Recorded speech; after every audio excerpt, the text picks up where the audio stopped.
조갑제 TV 시청자 여러분 안녕하십니까? 2023년 11월 17일 오후 5시 30분입니다. 요사이 화제를 몰고 다니는 이준석 전 국민의힘 대표는 여러 가지 역할을 하고 있습니다.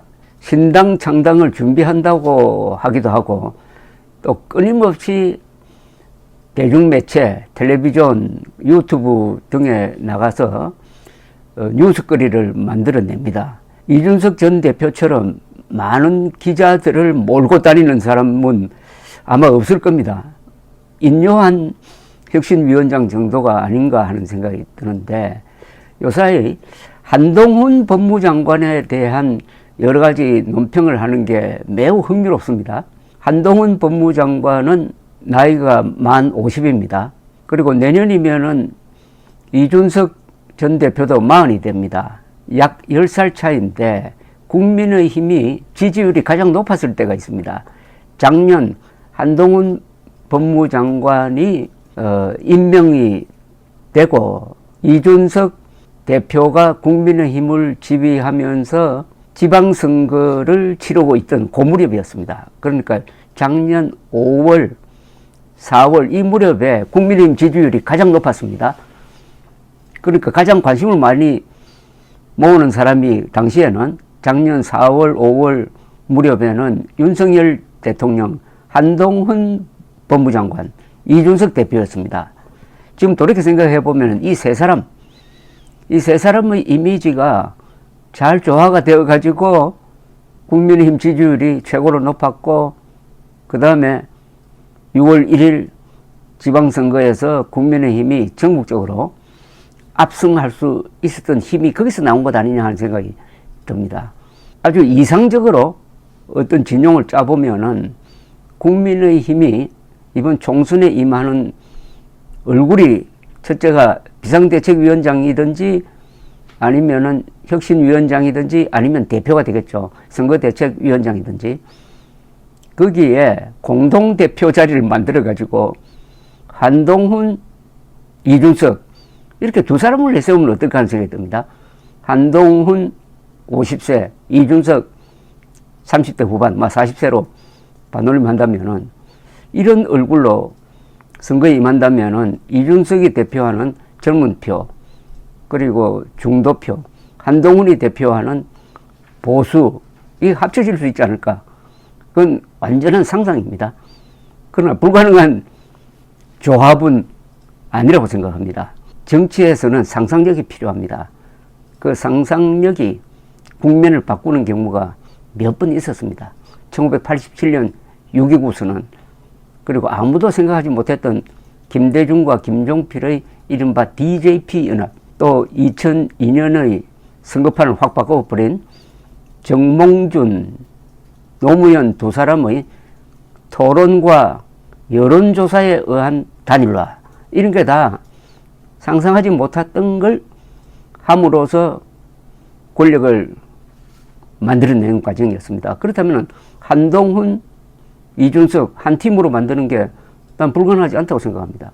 총선에서 만약 국민의힘이 개헌 저지선을 확보하지 못한다면은 그 다음 사태는 윤석열 대통령 탄핵으로 갈 가능성이 매우 높으니까 지금 사실은 못할 게 없다고 봐야 됩니다. 못할 게 없다고 봐야 됩니다.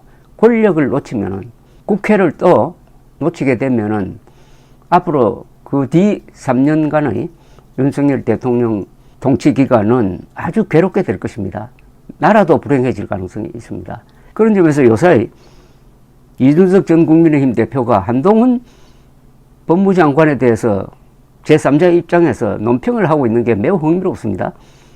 얼마 전에는 불교 방송 BBS에 나가가지고 이런 전망을 했습니다. 윤석열 대통령이 인요한 혁신위원장을 앞세워가지고 김기현 윤핵관을 정리하고 한동훈 장관이 화려하게 등장하는 카펫을 지금 깔고 있다, 이런 해설을 했어요.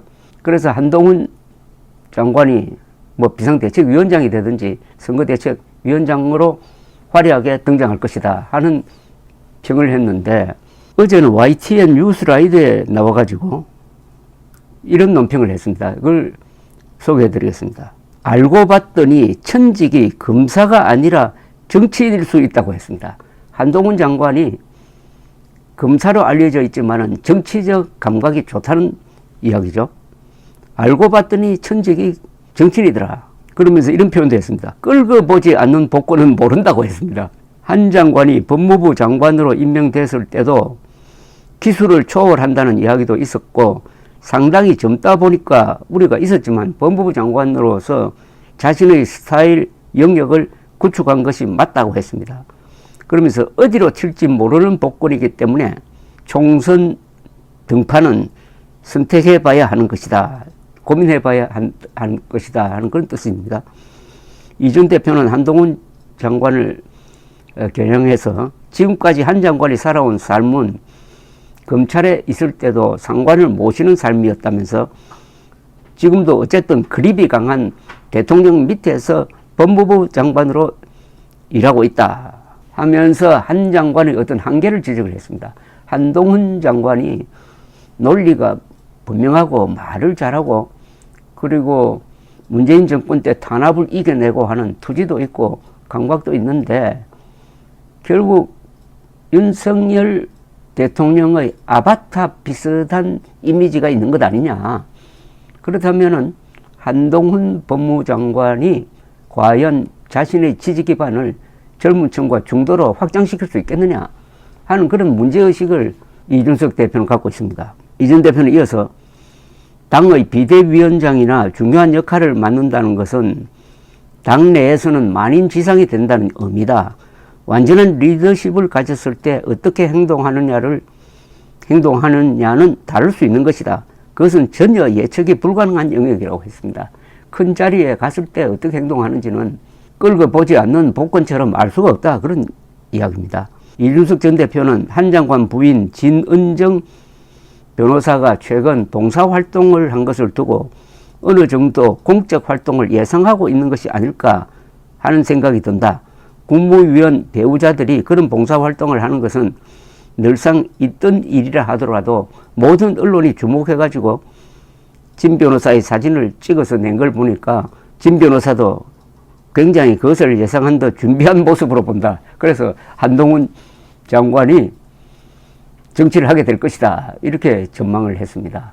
한국의 보수 세력은 이제 달라져야 합니다. 반공보수는 한계에 도달했습니다. 반공자유민주 보수라 해야 하는데 자유민주적 행동 원리를 반영하지 못해가지고 반공보수로 경직되고 축소되고 그 다음에 노쇠화되고 있습니다. 새로운 보수가 등장해야 되는데 그 모델이 될 만한 사람이 한동훈, 이준석 같은 사람이 아닌가 하는 느낌이 듭니다. 물론 반공보수 입장에서 보면은 여러 가지 불만이 많겠죠. 그러나 새로 대한민국을 이끌고 갈 젊은 세대 40대, 50대에서 보수로서 자신의 입지를 확실하게 굳힌 사람이 바로 한동훈, 이준석 두 사람입니다. 한동훈, 이준석 두 사람이 보수 진영에 남아서 활동을 하면서 이 보수 영역을 넓혀서 보수가 아니라 반공 자유민주 세력, 대한민국 세력으로 크게 만드는 그런 노력을 나이 드신 사람들, 반공 보수 이런 사람들이 그런 무대를 만들어 줘야 합니다. 그러지 않고 어린 놈, 금방진 놈 이런 입장으로 대하면은 송영길류의 저런 운동권 정관 예우 특권 세력과 뭐가 달라지겠습니까? 뭐가 다르겠습니까? 그런 모습으로 과연 총선에 임하면은 표가 오겠습니까? 젊은 사람과 중도층에 있는 사람들이 표를 던질 때는 그 정당만 보고 찍는 게 아닙니다. 그 정당을 어떤 층이 지지하느냐를 보고 또 찍습니다. 한국의 보수 세력이 행동을 잘못하면은 국민의힘까지 망치게 된다. 특히 한국의 보수 세력이 부정선거 음모론이라는 황당무계한 일종의 광신에 휩쓸려 들면은 국민의 힘에 피해를 준다. 이런 점을 말씀드리고 싶습니다. 감사합니다.